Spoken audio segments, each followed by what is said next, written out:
আবু বকর রাহিমাহুল্লাহ বলেন, বিজ্ঞজনরা বলতেন, তুমি তোমার পূর্ববর্তী গুনাহগুলোকে স্মরণ করো এবং কাঁদো এবং আল্লাহ তাআলার কাছে এই দোয়া করো যে হে আল্লাহ, আপনি জাহান্নাম থেকে আমাকে মুক্ত করে দিন। কারণ জাহান্নাম এটা সহ্য করার মতো কোনো জায়গা নয়।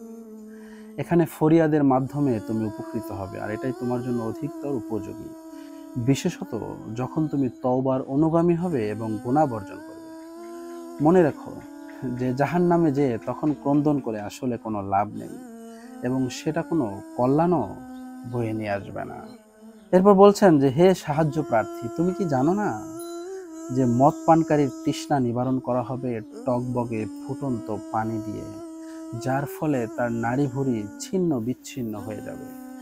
মনে রেখো, অহংকারী ব্যক্তিকে আলকাতরা মিশ্রিত পশুর চামড়ার বস্ত্র পরিধান করানো হবে, আর গীবত বা পরনিন্দাকারীর শরীর থেকে রক্ত এবং পুজ প্রবাহিত হতে থাকবে।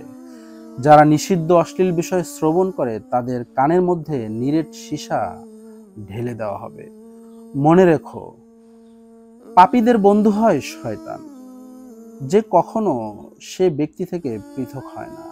নাফরমান ব্যক্তি প্রকৃতপক্ষে জাহান্নামের দিকেই চলছে। মনে রেখো সেদিনের কথা, যেদিন গলায় বেড়ি পরিয়ে জাহান্নামে তাদের উপস্থিত করা হবে। সে আংটার সাথে লৌহখণ্ড মিলিত হবে, তার নিম্নভাগ উপরিভাগ তাকে আজাবে গ্রাস করে নেবে। মনে রেখো, ওজনে কমদাতা সেখানে যুগ যুগ নিজেদের জন্য ধ্বংস ধ্বংস বলে চিৎকার করতে থাকবে, কিন্তু মৃত্যু তো আসবে না।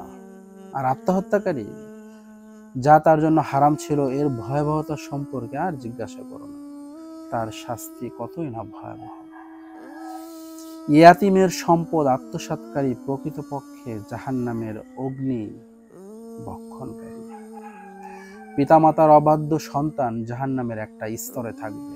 আল্লাহ তাআলা কখনো তাদের দিকে তাকিয়েও দেখবেন না। যে ব্যক্তি নিজস্ব মালের যাকাত আদায় করে না, জাহান্নামে তার দুরবস্থা সম্পর্কে আর জিজ্ঞাসা করো না।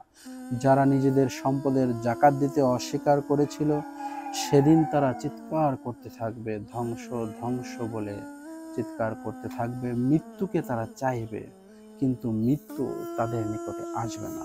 যেদিন জাহান্নামের আগুনে ওই যেই সম্পদগুলোর যাকাত তারা দিত না, সেগুলো জাহান্নামের আগুনে গরম করা হবে, উত্তপ্ত করা হবে, এবং সেগুলো দ্বারা তাদের কপালে, পিঠে এবং বিভিন্ন জায়গায় এটা আগুনের সেক দেওয়া হবে, এই জ্বলন্ত তাদের যাকাত না দেওয়া ধন সম্পদ দিয়ে।